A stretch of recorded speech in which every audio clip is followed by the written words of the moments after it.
I'm Clifford Hanley. I was born 11/11/22 on Spring Creek, 33 miles southwest of Baker. Went to a country school, Spring Creek. In the 4th grade, coming home from school in the wintertime, riding a barefooted horse. We'd had a warm spell of weather, made some ice and froze up. She hit that patch of ice, lost all 4 feet. My right foot was setting up and down under her. When she laid on it, broke it. Never went to a doctor. I was at home about 3 weeks. Started back to country school. I think I went to school 3 days, come home, and I was still sleeping downstairs. The rest of the kids was upstairs. Along about midnight, I got the chills. So I gets up out of bed and I shut the heater door. My mother heard the squeak. "Clifford, what's wrong?" "I got the chills." So she got Dad up, and he decided he'd go to Ekalaka on account of snowbanks and stuff to get a doctor instead of trying to get to Baker. So he pulled out for Ekalaka, picked up old Doc Sandy, come back. Doc Sandy told my mother what to do and so forth. When Dad got ready to take him back to Ekalaka, the sun was shining by this time. Doc gets outdoors, takes off his long coat and shakes it. What for, I don't know. But then as I grew up, one instant,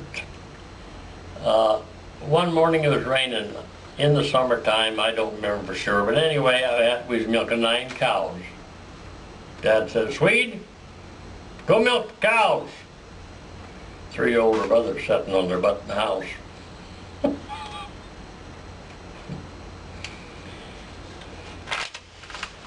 Later on, a few years, we'd had a warm spell of weather in the wintertime. I'd baited to Baker and brought in some stuff and got more groceries and got home. And Sunday morning I'd back to pick up to the house to unload it. I looked up the road and here comes somebody afoot. Neighbor, Mrs. Kretzinger, Kenneth Kretzinger's mother. "Kenny's had a nosebleed for 3 days. I can't stop it. Will you go get a doctor?" So I loaded her up in the Ton International pickup and took her home and got some instructions and pulled out for Baker. Got into Baker. The doctor was in church, so I had to wait till 12 o'clock. As soon as he come out, I told him what the score was. He changed clothes, we crawled in, and we took off. We went to Kretzinger's. He done what he could, took him back to Baker.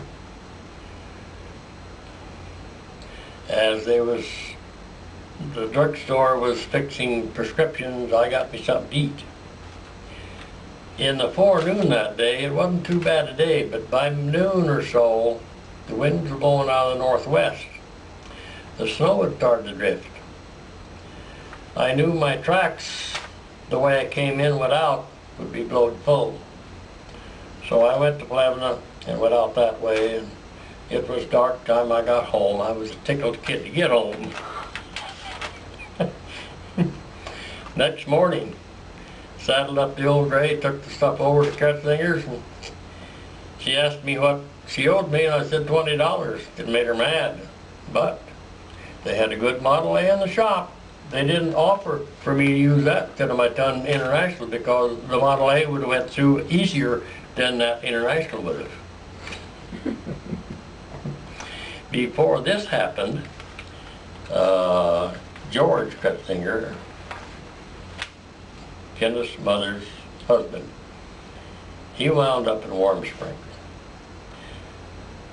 How one of our yearling heifers got over into his pasture, I'll never know. But anyway, he had one of them spells. He got her in the corral, he tied her down, he just beat her up one side and down the other, blood, you name it. And then he rolled her on what they call a stone boat with a team of horses pulling it, brought it back to County Road into our pasture. I was riding out there one morning and here's this yearling heifer, couldn't hardly move, couldn't hardly get up. I seen these stone boat tracks. Went back and told Dad. We just used to pick up and when the stone boat track come off the county road into our pasture, we started there. We went right down the county road and that track had come out of cutscenes. So we know. And then she come along, asked me to go get a doctor.